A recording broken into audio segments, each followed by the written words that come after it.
She found him bleeding in the snow, a dying king surrounded by wolves who watched her like she was the one they'd been waiting for. Helena Birch hadn't prayed for a miracle that night. She'd prayed for bread, for warmth, for one more week of survival. Instead, the storm gave her him, and nothing would ever be the same. Welcome back to my channel, my beautiful family and friends.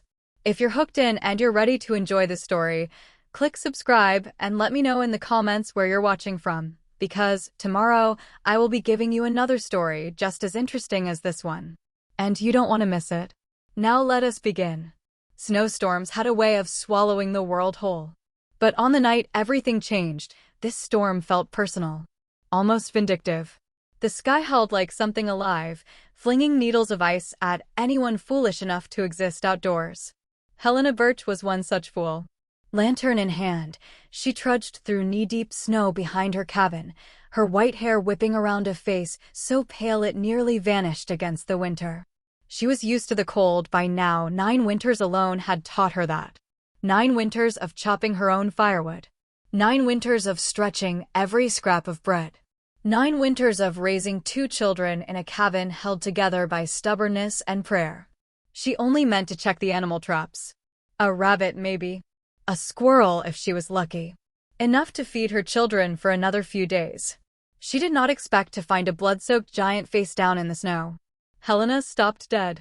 The man lay crumpled in the drift like something discarded by the storm itself, massive, red-haired, dressed in clothes far too fine for these woods. Blood pooled beneath him in a shape that looked almost deliberate, almost like a warning. And surrounding him, wolves. 6 of them. Maybe 7. Their eyes gleamed through the blizzard, watching her with an intelligence that made her skin prickle. Helena's breath caught in her throat. "Oh, wonderful," she muttered, her voice dry as old parchment. "Exactly what I needed. A corpse. Because I definitely didn't pray for bread or warmth or a miracle. No, I prayed for this." One of the wolves huffed, almost like it was offended. She should run. She knew that. Any sensible woman would turn around, bar her door, and pretend she'd seen nothing. But Helena Birch had stopped being sensible the day her husband died and left her with 2 small mouths to feed and a world that didn't care whether she survived it. She nudged the man with her boot. He groaned. Not dead. Worse, alive. "Saints above," Helena whispered, crouching beside him. "What sort of trouble are you?" Up close, he was even larger than she'd thought. Broad shoulders. A jaw carved from stone. Hands that looked like they could crush bone without effort. His red hair was matted with ice and blood, and beneath the torn fabric of his coat, she could see wounds, deep, deliberate, vicious. Someone had tried very hard to kill this man. And somehow, impossibly, he was still breathing. The wolves drew closer. Helena braced herself, waiting for teeth, for snarling, for the end she'd always known would come too soon. But they didn't attack. They looked at her. Expectantly. As though she were supposed to do something. Her eyes narrowed. "Fine," she said. "But all of you had better help drag him." The wolves turned away, utterly unhelpful. Wolves, she decided, were freeloaders. Still, she was a widow, a mother, and a stubborn human being who had survived things that should have broken her. She knelt, shoved her lantern into the snow, and pressed her hand to the stranger's neck. Warm. Strong pulse. Good enough. "All right, giant man," she grunted, hooking her arms under his. "Don't die until after I've hauled you home. I have enough spirits haunting this place." He was impossibly heavy. Her boots slipped. Her shoulders screamed. Twice she nearly dropped him, and twice she cursed words that would have made her late husband blush. But she didn't stop. Her cabin glowed faintly through the trees, 3 small structures huddled together against the storm, warm windows flickering with the last of her firewood. Her children were asleep inside. She'd promised them she would be quick. She had not promised she would bring home a bleeding stranger who smelled faintly of danger and pine. As she dragged him through the drifts, she didn't notice the wolves moving with her, flanking her, forming a silent, protective ring around the widow and the dying man she refused to abandon. She didn't notice the way they watched her, not with hunger, but with something closer to reverence. And she certainly didn't notice the largest wolf, the one with silver fur and ancient eyes, bow its head as she passed. As if she were something sacred. As if she were something his. The cabin door groaned as Helena kicked it open, dragging the stranger inside with the last of her strength. Warmth hit her face, fragile warmth, the kind that wouldn't last the night without more wood. She didn't have more wood. She dropped the man beside the hearth, breathing hard, and stared down at him. Blood seeped through his torn shirt. His breath came shallow and ragged. In the firelight, his face looked younger than she'd expected, handsome, even, beneath the bruises and the pallor of someone dancing with death. "You're going to be a problem," Helena muttered.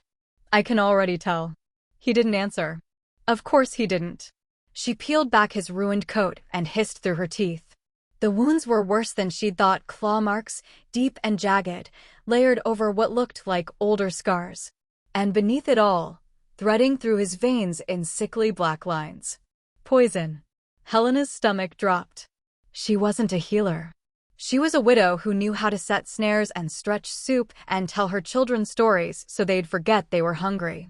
She didn't know how to save a poisoned stranger who looked like he'd crawled out of a war. But she knew how to try. She boiled water, tore strips from her only spare dress, raided her tiny collection of dried herbs, chamomile, yarrow, willow bark, and pressed them into poultices that probably wouldn't work but were better than nothing. The stranger shuddered beneath her hands.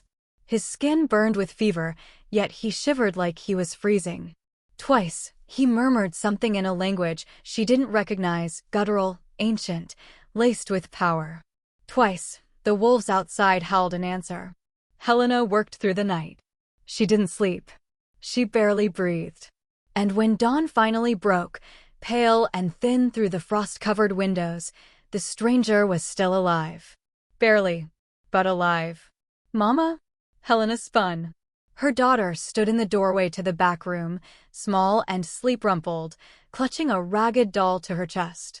Behind her, her younger brother peeked out with wide eyes. Iris was 7. Theo was 5. They were everything Helena had left in this world. And they were both staring at the bloody giant unconscious by the fire. "Mama," Iris whispered, "is that a monster?" Helena looked at the man, the impossible size of him, the claw marks, the faint shimmer of something not quite human in his skin. "No, sweetheart," she said softly. "Just a man who needs help." Iris considered this with the grave seriousness only children possess. "He's very big." "Yes. Is he going to eat all our food?" Helena almost laughed. "Almost. Let's hope not." Theo tugged on his sister's sleeve. "I think he looks like a bear," he announced. "A nice bear. The kind in stories." Helena knelt and gathered them both into her arms, holding them tight against the fear she wouldn't let them see. "Go back to bed," she murmured. "I'll make porridge soon." She wouldn't. There wasn't enough oats. But she'd figure something out. She always did. The stranger's fever climbed through the day. Helena bathed his forehead with cool water, changed his bandages, watched the black lines of poison creep further through his veins, slow but relentless. By evening, she was exhausted. Her hands trembled. Her eyes burned. And for the first time in 9 years, she really prayed, not for herself, but for him. "Please," she thought, pressing her palm against his burning chest. "Please don't make me bury another person I tried to save." As if in answer, the man's hand moved. Slowly, weakly, his fingers found hers. And held on. Helena froze, staring at their joined hands, her small, work-roughened fingers wrapped in his massive, scarred ones. She should pull away. She knew that. She didn't. "Hold on," she whispered to him, to the storm, to whatever fate had dropped this man into her life. "Just hold on." Outside, the wolves began to sing, a haunting, mournful chorus that rose into the winter night like a promise. Or maybe a warning. Helena didn't know which. But as she sat beside the dying stranger, his hand warm in hers, she felt something shift in her chest. Something she hadn't felt in years. Hope. Fragile. Foolish. Dangerous. But hope. The fever held him captive for 2 days. Helena barely slept. She moved between the stranger's bedside and her children like a ghost, rationing the last of her oats, melting snow for water, feeding the fire with furniture she could no longer afford to keep. First the stool by the window. Then the broken chest her husband had meant to repair. Then, when the cold grew teeth, the frame of her own bed. She told the children they were camping. An adventure. Iris didn't believe her. She was too clever for lies, but Theo clapped his hands and asked if they could roast apples. They didn't have apples. Helena smiled anyway. The stranger drifted in and out of consciousness, never fully waking. Sometimes he murmured words she couldn't understand, that same guttural language, ancient and heavy with power. Sometimes he thrashed, fighting enemies only he could see, and Helena had to press her weight against his shoulders to keep him still. He was so strong. Even half dead, even burning with fever, the muscles beneath her hands felt like coiled steel. She wondered what kind of life had built a body like that. What kind of wars? What kind of wounds? The black lines of poison spread slower now, but they hadn't stopped. Whatever darkness lived in his blood, it was patient. Persistent. Twice, Helena considered dragging him back outside. Her pantry was nearly empty. Her children were hungry. She had no obligation to this man, this stranger who had stumbled into her life and might very well die in it. But every time she moved toward the door, something stopped her. The memory of the wolves' eyes. The way they had watched her. The strange pull in her chest, like an invisible thread tied to something she couldn't name. And his hand. The way he had reached for her in his fever. The way he had held on like she was the only thing keeping him tethered to the world. So she stayed. She boiled her last herbs into bitter tea and dripped it between his cracked lips. She cleaned his wounds with melted snow and prayers. She sat beside him through the long, dark nights while the storm howled outside and her children slept in a pile of blankets by the fire. And on the third night, everything changed. Helena had just poured herself a cup of weak tea, more water than leaf, but warm enough to chase the chill from her bones, when the air shifted. It wasn't a sound. It wasn't movement. It was a feeling. The cabin itself seemed to hold its breath. The fire flickered. The shadows deepened. And something ancient, something immense, stirred in the space between heartbeats. Helena turned toward the stranger. His eyes were open. Not the glazed, fever-bright eyes she had glimpsed before. These eyes were awake. Alert. And they glowed, actually glowed, like molten gold swallowed by storm clouds. The walls trembled. A low vibration hummed through the floorboards, through Helena's bones, through the very air she breathed. Outside, the wolves howled in unison, not with hunger, but with something that sounded almost like joy. Helena nearly dropped her tea.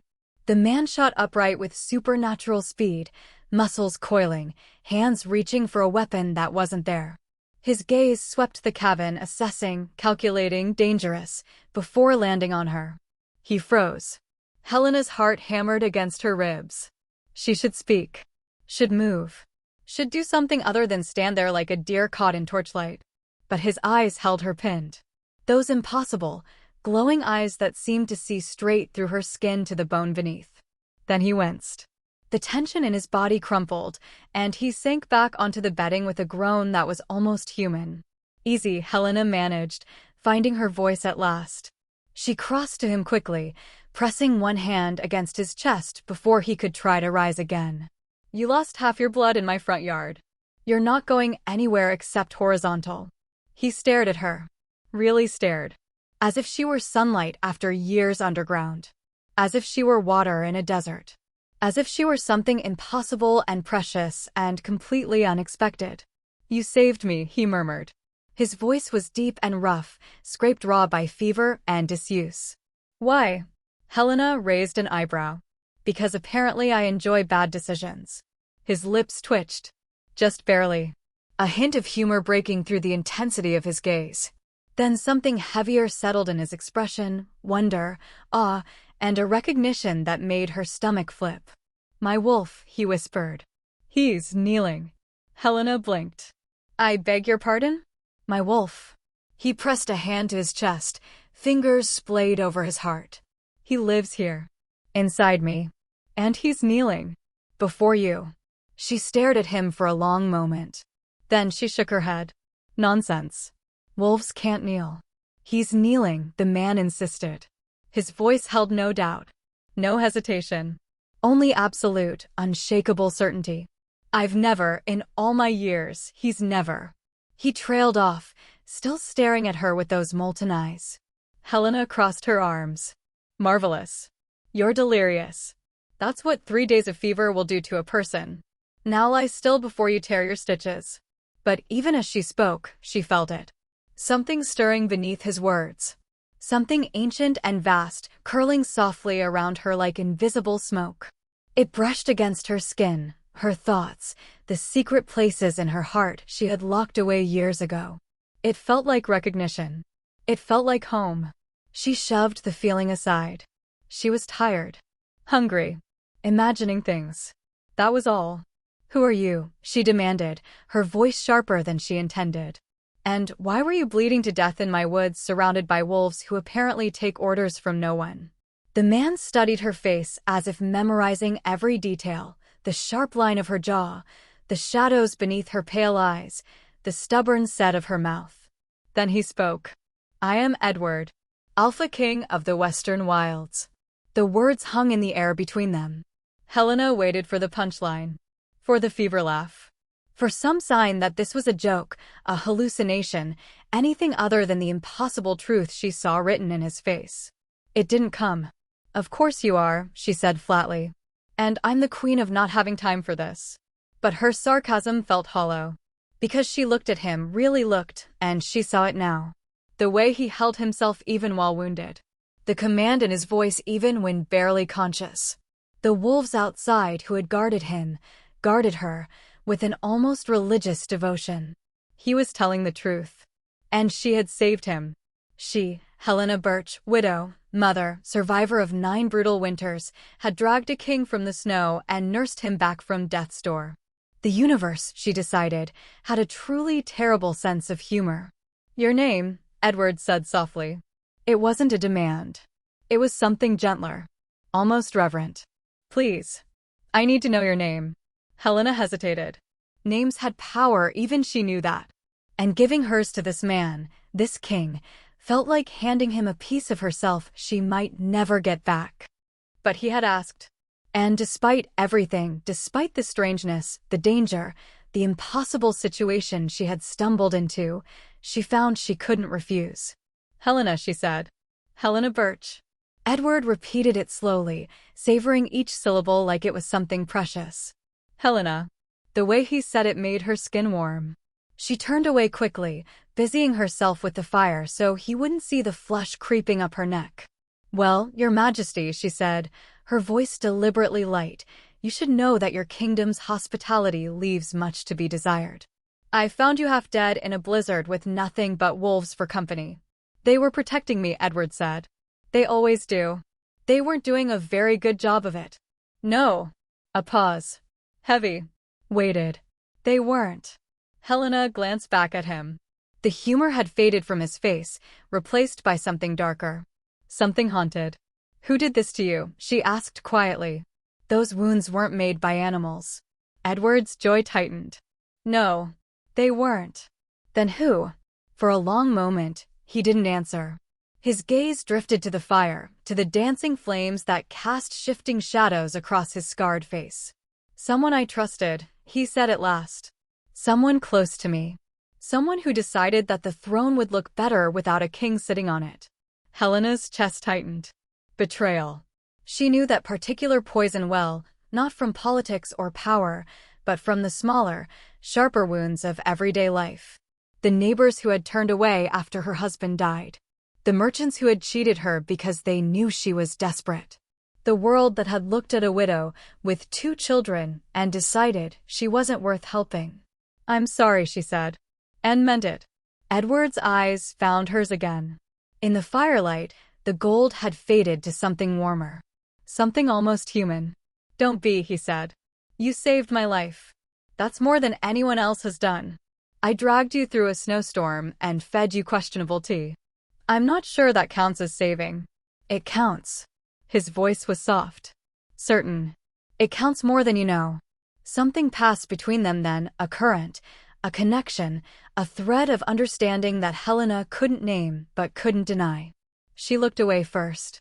You should rest, she said briskly. The poison is still in your system, and you're weaker than you want to admit. We can talk more in the morning. Helena. She paused at the sound of her name in his mouth. Thank you, Edward said simply.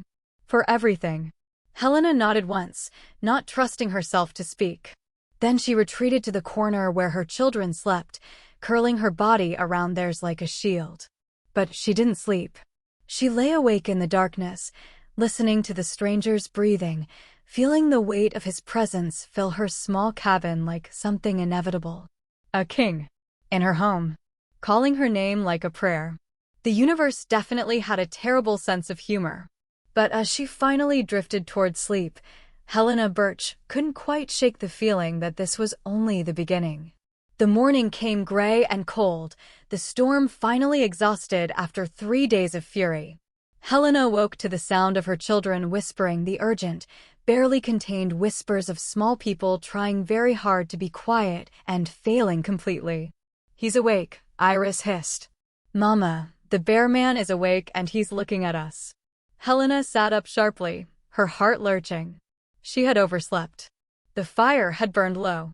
And across the cabin, Edward was propped up on one elbow, watching her children with an expression she couldn't read. Theo had crept closer to him sometime in the night, close enough to touch, and was now solemnly offering the stranger his most prized possession, a wooden horse with a missing leg. For you, Theo announced. Because you're hurt. Horses make everything better. Edward stared at the toy, then at the boy, then at the toy again. Something shifted in his face. The hard lines softened. The wariness melted into something almost like wonder. Thank you, he said gravely, accepting the horse with both hands as if it were a treasure beyond measure. I'll guard it with my life. Theo beamed. His name is Thunder. He's very brave, even with 3 legs.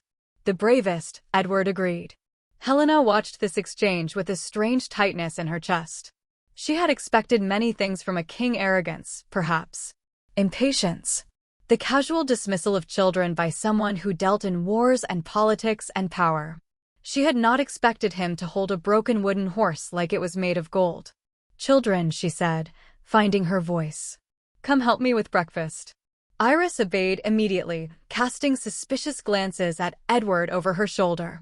Theo lingered, clearly enchanted by his new giant friend, until Helena called his name again with the particular sharpness that meant now. Breakfast was thin.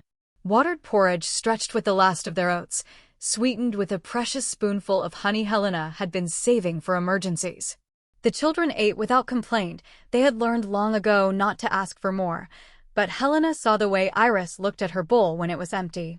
The quiet hunger she was too proud to voice. Edward saw it too. I need to hunt, he said abruptly. Helena turned. He was sitting up now, color returning to his face, though the black lines of poison still traced faint paths beneath his skin. You need to rest, she corrected. You nearly died. Your children are hungry. We're fine. You're not. His voice was gentle but firm. I can smell the hunger on them. On you. How long has it been since you've eaten properly? Helena's jaw tightened. She didn't answer. Edward pushed himself to his feet. He swayed once, just once, before steadying himself against the wall. Even diminished, even wounded, he was enormous. His head nearly brushed the low ceiling of her cabin. The wolves will hunt with me, he said. We'll bring back enough meat to last week's. It's the least I can do. The least you can do is not collapse in my yard again. I don't have the strength to drag you inside twice. His lips curved. That almost smile she was beginning to recognize. Then I won't collapse. You're impossible. So I've been told. They stared at each other across the small cabin, the widow with her sharp tongue and sharper pride, the king with his golden eyes and wolf's heart. Helena looked away first. Fine, she said. But if you die out there, I'm not burying you. The ground is frozen. Edward laughed. It was a low, rusty sound, as if he hadn't used it in a long time. Understood. He moved toward the door, and Helena noticed for the first time how he favored his left side, how his breathing came slightly labored. The poison was still working through his system. He was weaker than he pretended. Edward. He stopped, hand on the door. Be careful, she said quietly. The words cost her something, she wasn't sure what. Please. He turned to look at her. In the pale morning light, his eyes had lost their supernatural glow, but they were no less intense. No less seeing. I will, he said. I have something to come back to now. Then he was gone, disappearing into the snow with wolves materializing around him like shadows given form. Helena stood at the window and watched until she couldn't see him anymore. Mama, Iris said from behind her. You're worried about him. I'm not. You are. You have your worried face on. Helena sighed. 7 years old and already too perceptive for comfort. I'm worried about everyone, little bird. It's what mothers do. Iris considered this. Is he going to stay? I don't know. I hope he does. She paused. Theo really likes him. And he has nice eyes. Helena didn't answer. But she stayed at the window far longer than necessary, watching the empty tree line where a king had vanished into the wild. He returned at dusk. Helena heard the wolves first, not howling, but making soft sounds of greeting, almost like dogs welcoming their master home. Then Edward appeared through the trees, a massive stag slung across his shoulders like it weighed nothing. He was pale, sweating despite the cold. The hunt had cost him more than he wanted to admit. But he was smiling. Told you I wouldn't collapse, he said, dropping the stag by her door. Helena stared at the animal. It was enormous, enough meat to feed her family for a month or more. Her throat tightened unexpectedly. You're an idiot, she said. Probably. You could have died. But I didn't. Your wounds are bleeding again. A minor inconvenience. She wanted to shake him. She wanted to thank him. She wanted to do something with the tangled knot of emotions in her chest, but she didn't have words for any of it. So she did what she always did when she didn't know what to say. She got to work. The next few days settled into an unexpected rhythm. Edward grew stronger slowly, too slowly for his liking, Helena suspected, but faster than any normal man should have healed. The black lines of poison faded day by day, retreating like shadows before dawn. He helped where he could. Chopped firewood with an axe that looked like a toy in his massive hands. Repaired the broken shutter that had been rattling for 3 winters. Told stories to the children in the evenings, his deep voice weaving tales of wolves and mountains and ancient magic that made Theo gasp and even Iris forget to be suspicious. Helena watched him with her children and felt something dangerous stirring in her chest. He was good with them. Patient. Gentle in a way that surprised her, given the violence written into his scars. Theo had adopted him completely, following him around the cabin like a small, determined shadow. Even Iris had begun to thaw, asking him questions about his wolves, his kingdom, the world beyond their frozen woods. Were you always a king? Iris asked one evening while Helena prepared their supper. Edward considered the question seriously, as he always did with children. No. I was born to be one, but I had to earn it. My father died when I was young, and there were many who thought I wasn't strong enough to lead. What did you do? I proved them wrong. A pause. It took a long time. And I made many mistakes along the way. Iris nodded sagely. Mama says mistakes are how we learn. Your mother is very wise. Helena felt his gaze on her back and refused to turn around. Her cheeks were warm enough already from the fire. That night, after the children were asleep, Edward found her sitting by the window. The storm had cleared completely now, and moonlight spilled across the snow like scattered silver. You should sleep, he said, settling beside her. Not too close, but close enough that she could feel the warmth radiating from his skin. So should you. I've slept enough for a lifetime these past few days. Helena almost smiled. Fair point.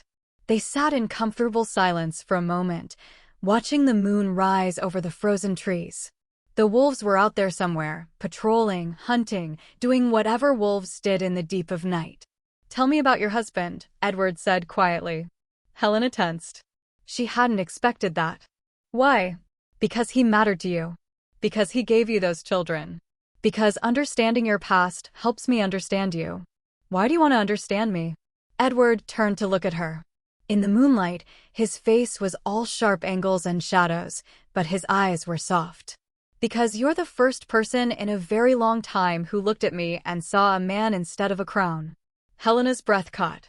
She could deflect, make a joke, change the subject.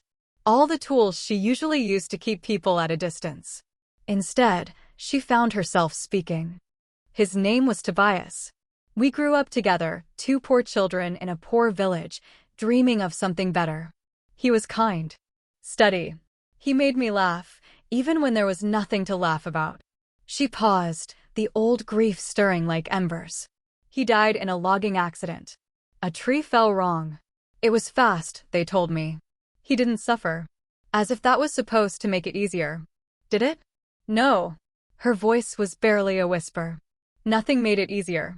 I just kept going. For the children. For myself. Because stopping wasn't an option. Edward was quiet for a long moment. You are remarkable, he said finally. You know that, don't you? Not because you survived, though that alone is extraordinary.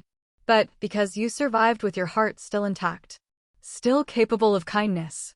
Still willing to drag a bleeding stranger out of a storm when any sensible person would have left him to die. Helena shook her head. I'm not remarkable. I'm stubborn. There's a difference. Perhaps. His hand moved toward hers slowly, giving her time to pull away. But I've met many stubborn people. None of them would have done what you did. His fingers brushed her wrist. Just a touch. Barely there. Helena's pulse jumped. She should pull away. Should put distance between them. Should remember that he was a king and she was a widow and this, whatever this was, could only end in heartache. But she was so tired of being careful. So tired of being alone. So she let his fingers rest against her skin and felt the warmth of him seep into her bones. Edward, she said softly. What happens when you're healed? When you go back to your kingdom? He didn't answer immediately. His thumb traced a slow circle on her wrist, and she felt the touch everywhere. I don't know, he admitted. I didn't expect to find you, Helena. I didn't expect any of this. That makes two of us. He turned toward her then, and she saw the conflict in his face, the wanting, the hesitation, the fear of something she couldn't name. I won't ask you for anything, he said. I want you to know that. Whatever you choose, whatever you decide, I will respect it. But I need you to understand something. What? His eyes held hers. Golden. Ancient. Burning with something that stole her breath. My wolf chose you. The moment I opened my eyes and saw you standing there, he chose you. And for my kind, that choice is sacred. It's not something we control. It's not something we can undo. It means you are my mate. My equal. My other half. Helena's heart stopped. Then started again, racing. She didn't know what to say. Didn't know how to process the enormity of what he was telling her. Edward released her wrist gently. Pulled back. Gave her space. You don't have to answer, he said. You don't have to feel the same. But I couldn't keep it from you any longer. You deserve to know. He rose and moved back toward the fire, leaving Helena alone by the window with moonlight on her face and chaos in her heart. Mates. Chosen. Sacred. She was a widow who talked to chickens and argued with wolves. She wasn't anyone's destiny. But as she watched Edward settle by the hearth, his profile limned in firelight, she felt that thread again, the invisible connection she had sensed from the very beginning. And she wondered, for the first time, if destiny had found her anyway. Helena didn't sleep that night. She lay in the darkness, listening to the wind whisper through the cracks in the walls, turning Edward's words over in her mind like stones in a river. Mate. Chosen. Sacred. The words felt too large for her small life. Too impossible for a woman who measured her days in firewood and flour, in mended clothes and empty cupboards. She wasn't built for destiny. She was built for survival.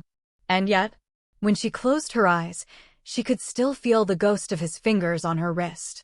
Still see the way he had looked at her, like she was the answer to a question he had been asking his whole life. No one had ever looked at her like that. Not even Tobias, though she had loved him. Their love had been comfortable, safe, built on shared history and quiet affection. This was something else entirely. This was a wildfire waiting for a spark. Dawn crept into the cabin slowly, painting the walls in shades of rose and gold.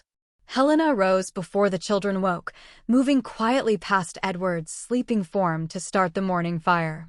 He looked younger in sleep. The tension that carved lines around his eyes had softened, and his breathing came deep and even. The poison had faded almost completely now, just faint traces of shadow beneath his skin, like bruises reluctant to heal. He would be leaving soon. The thought landed in her chest like a stone. She pushed it away and focused on the fire, on the familiar rhythm of coaxing flames from embers. Some things were too complicated to think about before breakfast. The day passed quietly. Edward helped her smoke the remaining venison from his hunt, working beside her in companionable silence. Theo played in the snow outside, building lopsided fortresses with the enthusiasm only a 5-year-old could muster. Iris sat by the window with her mending, watching the trees with an expression too old for her young face. "Something's wrong," she said suddenly. Helena looked up. "What do you mean, little bird?" "The wolves." Iris pointed toward the forest. "They're acting strange. Running back and forth. Like they're nervous." Helena moved to the window.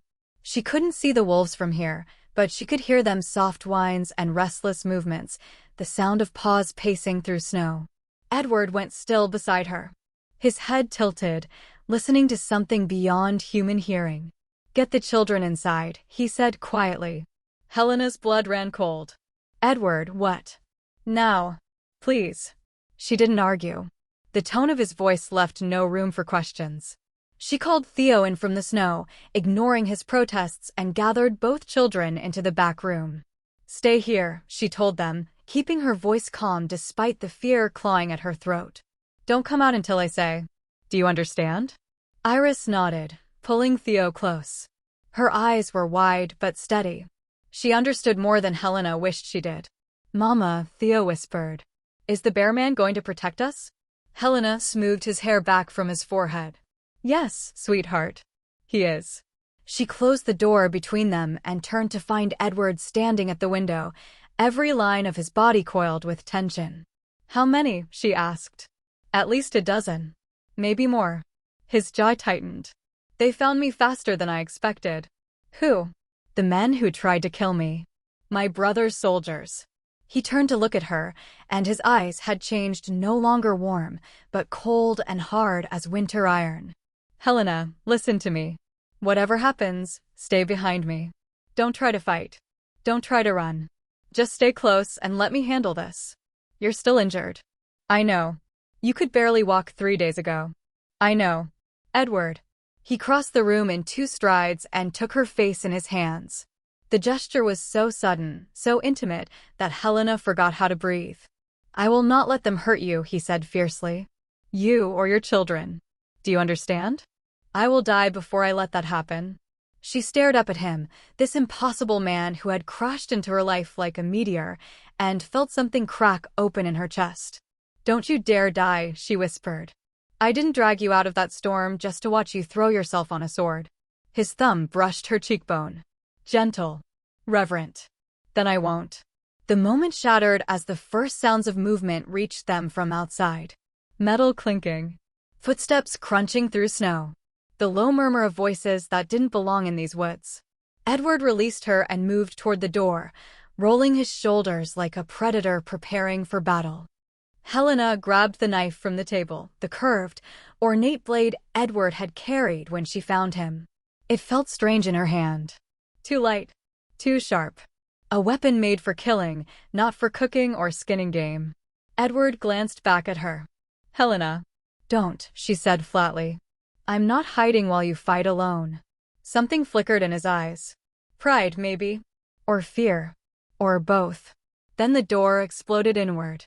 Men in black furs and bone masks stormed through the opening, moving with inhuman speed. Helena stumbled backward, knife raised, heart slamming against her ribs. Edward met them like a force of nature.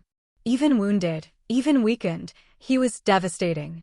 He moved faster than her eyes could track, slashing and striking with claws that had erupted from his fingertips, claws she hadn't known he possessed.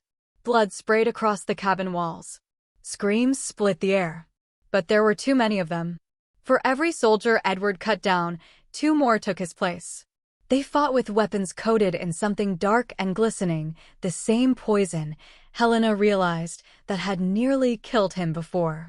"Stay behind me," Edward roared, but his voice was strained now. She could see the toll the fight was taking. The old wounds on his side had reopened, soaking his shirt with fresh blood. One of the masked men broke through his guard and lunged for Helena. She didn't think. She just moved. The knife in her hand found its target, sliding between the man's ribs with a sickening ease that would haunt her dreams for years. He collapsed at her feet, twitching, and Helena staggered backward with bile rising in her throat. She had never killed anyone before. She didn't have time to process it. More soldiers pressed through the doorway. Edward fought like a man possessed, but his movements were slowing. The poison on their blades was working its way into his system with every shallow cut, every glancing blow. "Edward!" Helena screamed as one of the soldiers drove a blade deep into his shoulder. He staggered, fell to one knee. The wolves crashed through the back wall. Helena had thought she understood what Edward's wolves were. Companions. Protectors. Animals with unusual intelligence. She was wrong. These were not animals. These were nightmares given form. They tore through the soldiers with a savagery that defied nature, their jaws finding throats and limbs with terrible precision.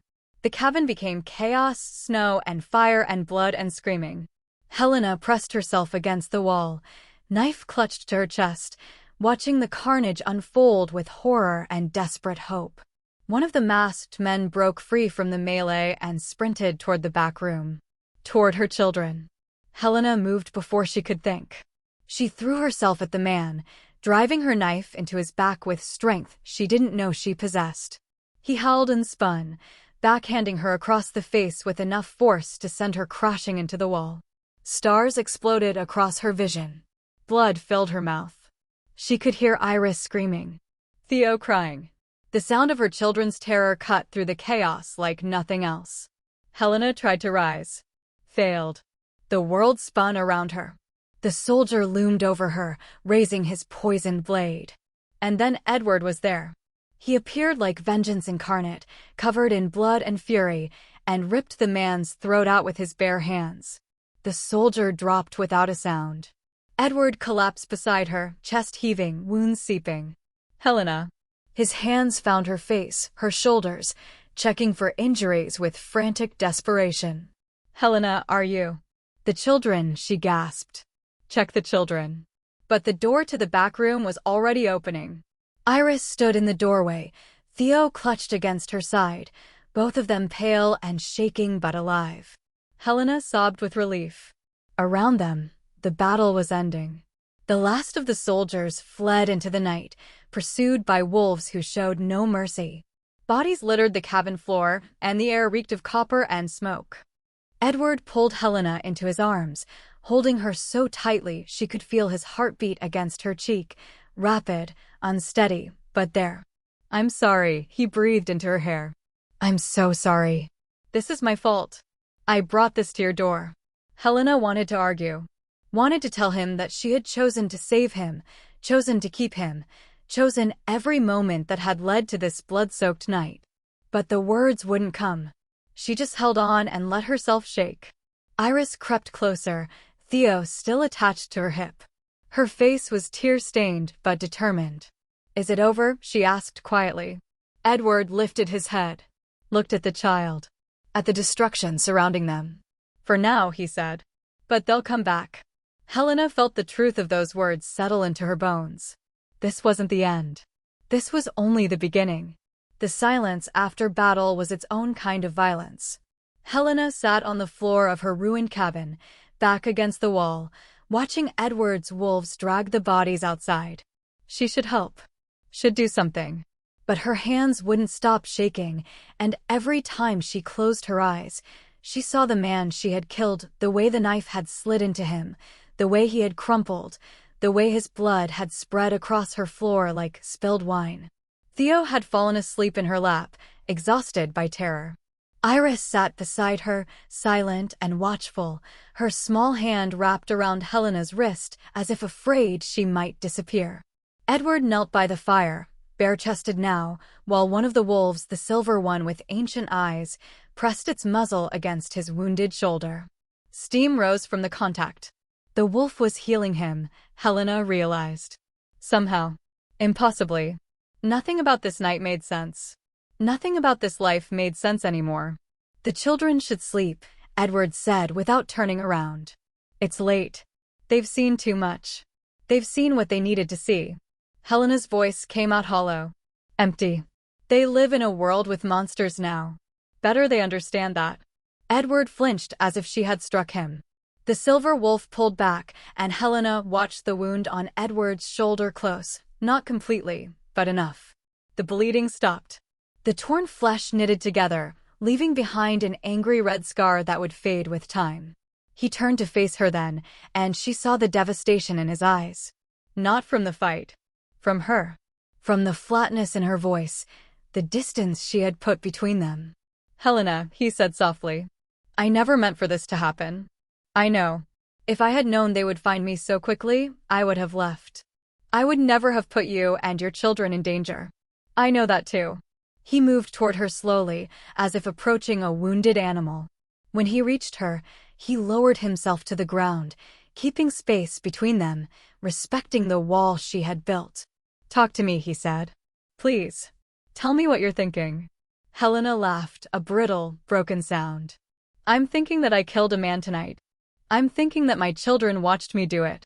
I'm thinking that 3 weeks ago, my biggest worry was whether we had enough flour to last the winter, and now I have a king bleeding in my cabin and bodies in my yard, and I don't know how any of this became my life. Tears spilled down her cheeks. She didn't bother wiping them away. Edward's hand reached toward her, then stopped. Hesitated. May I? He asked quietly. She didn't answer. But she didn't pull away when his fingers brushed her cheek, catching her tears with a gentleness that cracked something open inside her. You're the bravest person I have ever met, he said. What you did tonight, killing that man, it wasn't murder. It was protection. You saved your children. You saved me. There is no shame in that. It doesn't feel that way. I know. It never does, the first time. His voice was heavy with memory. But the weight will ease. I promise you that. Iris stirred beside Helena, lifting her head. Her eyes were red-rimmed but dry. Mama, she said quietly, is the king going to make the bad men go away? Helena looked at Edward, saw the determination hardening his features, the cold fury that simmered beneath his careful calm. Yes, Edward said, answering the child directly. I'm going to make them go away. And they will never hurt you or your mother again. Iris studied him for a long moment. Then she nodded once, as if accepting a sacred vow. Good, she said. Theo was very scared. He needs to feel safe. So do you, little one. I'm not scared. Iris lifted her chin. I'm angry. Edward's lips twitched, the ghost of a smile despite everything. Anger is useful. It means you're a survivor. Helena gathered Iris against her side, pressing a kiss to her daughter's hair. Take your brother to bed, little bird. Use the back room. I'll come check on you soon. Iris hesitated, glancing between her mother and the king. Whatever she saw seemed to satisfy her, because she nodded and gently lifted Theo from Helena's lap, carrying him toward the back room with a strength that belied her small frame. The door closed behind them, and Helena sagged against the wall. She's remarkable, Edward said. Both of them are. You've raised them well. I've raised them to survive. That's not the same thing. In this world? It might be better. They sat in silence as the fire crackled and popped. Outside, the wolves had finished their grim work. Helena could hear them settling around the cabin, forming a protective perimeter. Edward, she said finally. Those men. They weren't just trying to kill you, were they? He went very still. No, he admitted. They weren't. Then what were they trying to do? For a long moment, he didn't answer. His jaw worked, and she could see him wrestling with something, some truth he didn't want to speak. The poison, he said at last. It wasn't meant to kill me. Not directly. Helena frowned. Then what was it meant for? My wolf. She shook her head, not understanding. Your wolf? But your wolf is part of you, isn't it? Yes. Edward pressed his hand against his chest, over his heart. He lives here. Has lived here since I was 16 years old, when I underwent the ritual that awakened him. He is my other half. My strength. My instinct.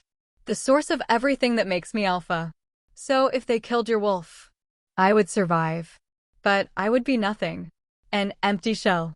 A king without power, without authority, without the bond that ties me to my pack. His voice dropped. They wanted me weak. Controllable. A puppet for my brother to manipulate.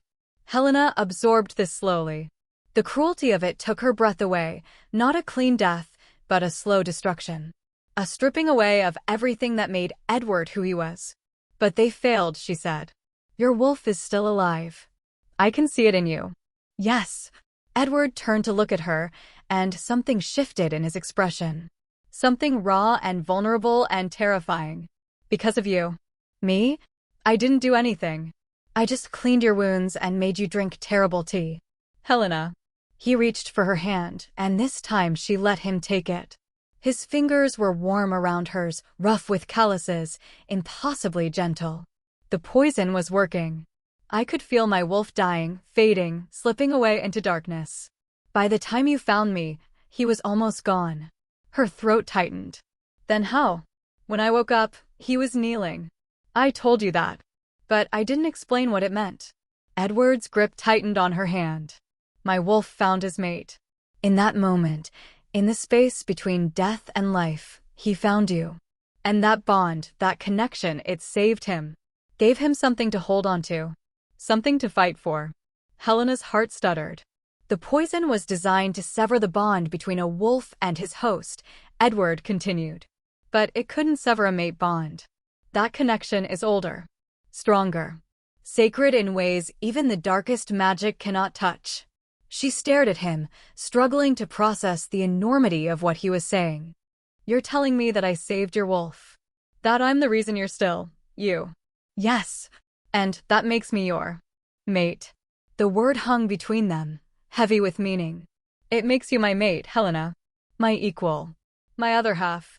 The one person in all the world that my wolf will protect above all others, including myself. Helena's mind reeled.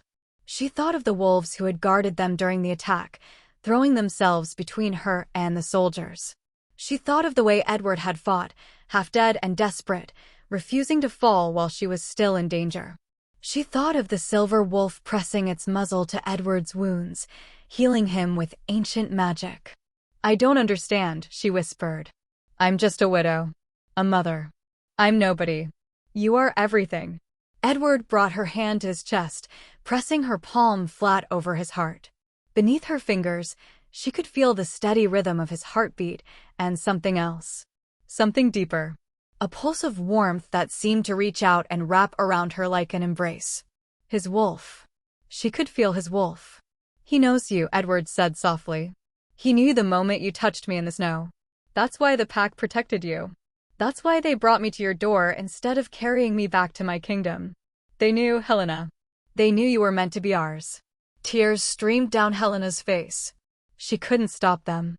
Couldn't stop the flood of emotion crashing through her, fear and wonder and something terrifyingly close to joy. I'm scared, she admitted. I don't know how to be what you need.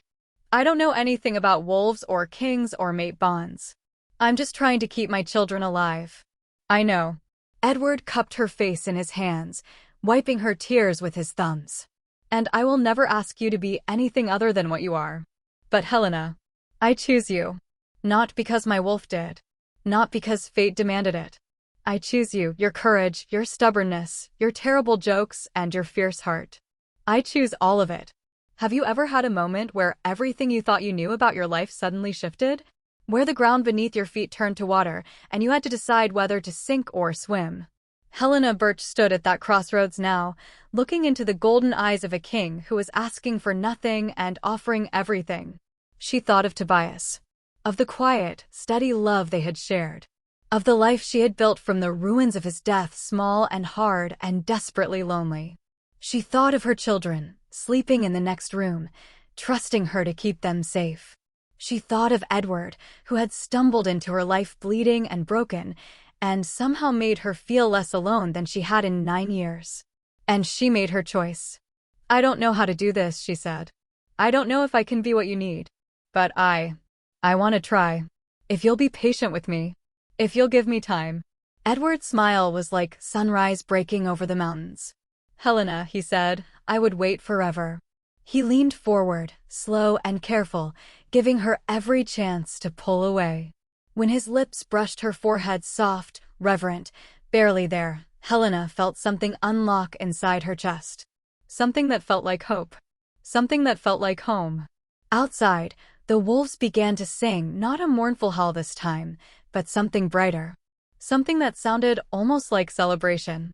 And Helena Birch, widow, mother, reluctant heroine, let herself believe that maybe, just maybe, the universe wasn't laughing at her after all. Maybe it had been leading her here all along. Dawn came soft and golden, spilling through the cracks in the cabin walls like a promise. Helena woke to the smell of cooking meat and the sound of her children laughing, actually laughing, for the first time in days. She sat up slowly, her body aching from the night before, and found Edward crouched by the fire with Theo perched on his knee. He was showing the boy how to turn a spit, guiding his small hands with patient care. Iris sat nearby, watching with the guarded curiosity she reserved for things she desperately wanted to trust, but wasn't sure she could. "You're burning it," Iris said critically. "I am not," Edward replied with mock offense. "This is called seasoning. It's called charcoal." Edward laughed, a full, rich sound that filled the cabin like music, and Helena felt her heart stutter in her chest.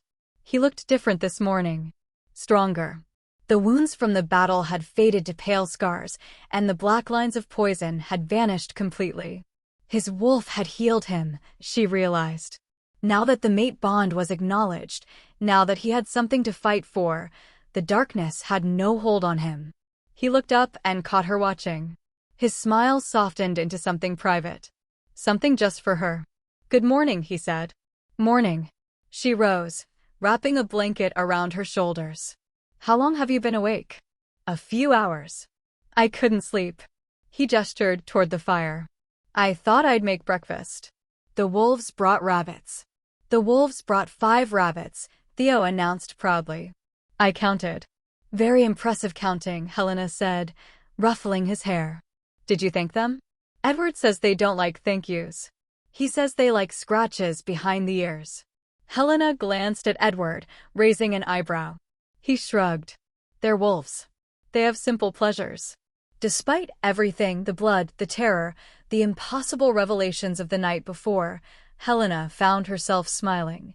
This strange, wounded king had somehow made himself at home in her tiny cabin, cooking breakfast and entertaining her children as if it were the most natural thing in the world.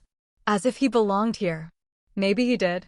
They ate together, the 4 of them crowded around the small table that had survived the attack.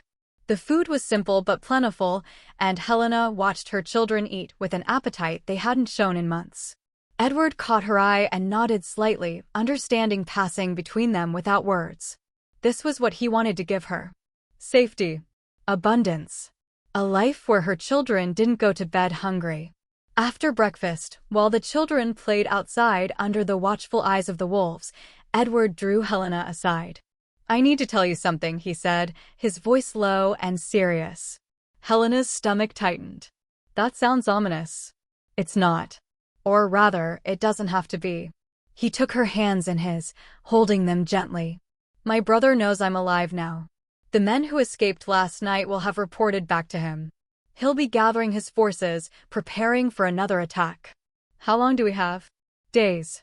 Maybe less." Helena absorbed this calmly. She had expected it.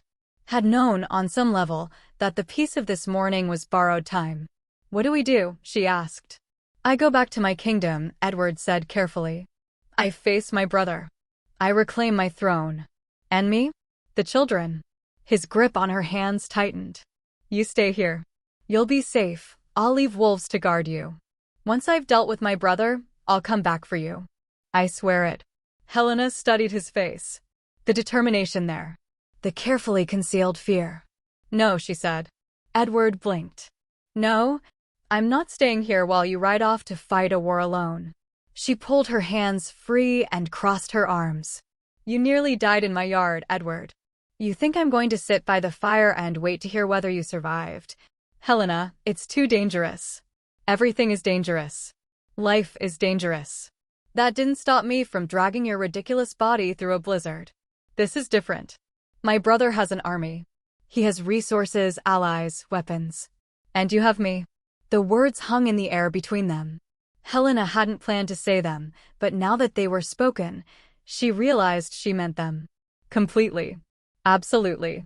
Edward stared at her as if she had grown a second head. "You want to come with me," he said slowly. "To a kingdom you've never seen, to face enemies you don't know, with 2 small children in tow." "Yes. That's insane." "Probably." Helena lifted her chin. "But you said I was your mate. Your equal. Your other half. Did you mean it?" "Of course I meant it." "Then treat me like it. Don't leave me behind like something fragile that needs protecting. I've survived 9 winters alone in these woods.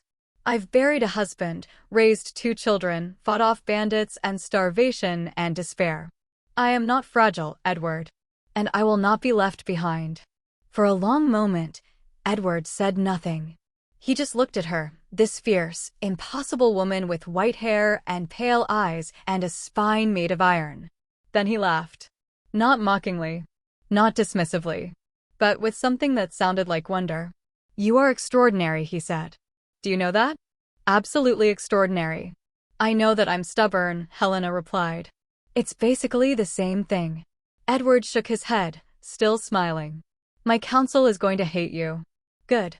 I've never trusted people who are easy to please." He reached for her then, pulling her close, and Helena let herself sink into his warmth. His arms wrapped around her like a shelter, and she could feel his heartbeat against her cheek, steady and strong and alive.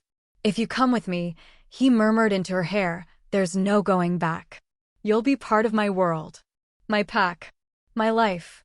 You and the children will be targets for my enemies, for political rivals, for anyone who wants to hurt me." "We're already targets," Helena pointed out. "At least this way, we'll be targets with an army behind us." Edward laughed again. "You have an answer for everything, don't you? 9 years of arguing with chickens. It builds character." He pulled back just far enough to look at her face. His eyes were soft, golden, filled with something that made her breath catch. "Helena Birch," he said quietly. "Will you come with me? Will you stand beside me and help me reclaim my throne? Will you let me give you and your children a home, a real home, where you'll never go hungry again?" Helena thought of her cabin. The sagging roof, the drafty walls, the constant battle against cold and scarcity. She thought of her children, who deserved more than survival, who deserved to live. And she thought of Edward. This impossible, stubborn, magnificent man who looked at her like she was the sun. "Yes," she said. "Yes, I'll come with you." Edward's smile could have lit the darkest night. They left at midday. Helena packed what little they had worth taking: clothes, blankets. The wooden horse Theo refused to leave behind. The cabin looked strange when she stepped outside for the last time. Smaller, somehow. Like it had already begun to fade from memory. She didn't look back. The wolves surrounded them as they walked, a protective honor guard that stretched through the trees in every direction. Theo rode on Edward's shoulders, pointing at the wolves and asking their names. Iris walked beside Helena, her hand clasped firmly in her mother's grip. "Mama," Iris said quietly. "Are we really going to live in a castle?" "I don't know, little bird. Maybe. Will there be food?" "Yes. Plenty of food." Iris considered this. "And the king. He'll protect us?" Helena looked ahead, where Edward was laughing at something Theo had said, his red hair bright against the winter sky. "Yes," she said. "He'll protect us." "Good." Iris nodded decisively. "I like him. He's not as scary as I thought." "No, he's not." The journey took 3 days. Edward's strength returned fully as they traveled, and by the second day, he moved like the predator. He was fluid, powerful, commanding. The wolves deferred to him with an almost religious devotion, responding to gestures Helena couldn't see and commands she couldn't hear. He told her stories as they walked. About his kingdom, a vast territory of mountains and forests and ancient ruins. About his pack, hundreds of wolf shifters who had followed his family for generations. About his brother, Cornelius, who had always resented living in Edward's shadow. He wasn't always cruel, Edward said one evening, while the children slept by the fire. When we were young, he was my closest friend. We trained together, hunted together, dreamed of ruling together. His jaw tightened. But power changes people. Ambition twists them. By the time our father died, Cornelius couldn't see me as anything but an obstacle. What will you do when you face him? Helena asked. I'll give him a choice. Surrender and accept exile, or fight and die. Edward's voice was heavy. I don't want to kill him. Despite everything, he's still my brother. But if he threatens my pack, my family, I won't hesitate. Helena reached for his hand in the darkness. You'll do what you have to do, she said. That's all any of us can do. Edward squeezed her fingers. Thank you for understanding. Thank me when it's over. On the third day, they crested a ridge and Helena saw Edward's kingdom for the first time. It took her breath away.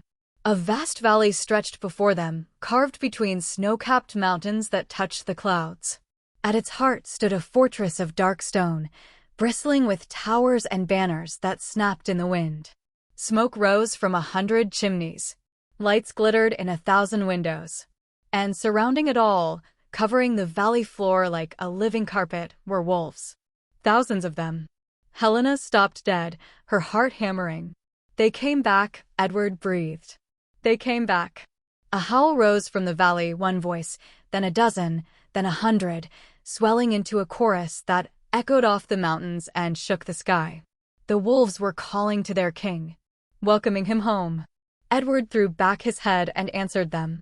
His howl was deeper, richer, laced with power that made Helena's bones vibrate. The wolves below surged forward, racing up the ridge to meet them, and for one terrifying moment, Helena thought they would be overwhelmed. But the wolves didn't attack. They knelt. Hundreds of them, dropping to their bellies in the snow, heads bowed in submission. And behind them, running toward the ridge with human legs and human tears, came people, men and women and children, all of them crying Edward's name. My pack, Edward said, his voice rough with emotion. My people. He turned to Helena, taking her face in his hands. This is your home now, he said. If you want it. If you'll have it. Helena looked at the valley. At the fortress. At the wolves and the people, and the impossible future spread before her like a gift. Then she looked at her children. Theo, staring wide-eyed at the wolves. Iris, clutching her mother's hand, a smile breaking across her face for the first time in years. Yes, Helena said. This is home. Edward kissed her. Not the gentle brush of lips against her forehead, but a real kiss, deep and fierce and full of promise. Helena melted into him, letting the last of her walls crumble, letting herself want this impossible future she had never dared to imagine. When they finally broke apart, breathless and smiling, Theo tugged on Edward's cloak. Does this mean you're going to be my father now? He asked. Edward knelt down, meeting the boy's eyes with absolute seriousness. Only if you want me to be, he said. Theo considered this for approximately 2 seconds. Okay, he announced. But you have to play wolves with me. Every day. Every day, Edward agreed solemnly. I promise. Iris rolled her eyes. Boys are ridiculous. But she was smiling. Helena gathered her children close, one arm around each of them, and looked out at the kingdom that would become her home. There would be battles ahead. She knew that. Cornelius was still out there, still dangerous, still hungry for the throne. There would be politics to navigate, alliances to build, enemies to face. But she wasn't alone anymore. She had her children. She had Edward. She had a pack of wolves who knelt at her feet and called her queen. And as the sun set over the mountains, painting the snow in shades of gold and rose, Helena Birch finally let herself believe in the impossible. She had prayed for bread, for warmth, for one small miracle to see her through the winter. Instead, the storm had given her everything. The end. Thank you for watching this story to the end. If you enjoyed this story, you will surely love the next one. It's crazier and more intriguing as you can ever imagine. So do check it out.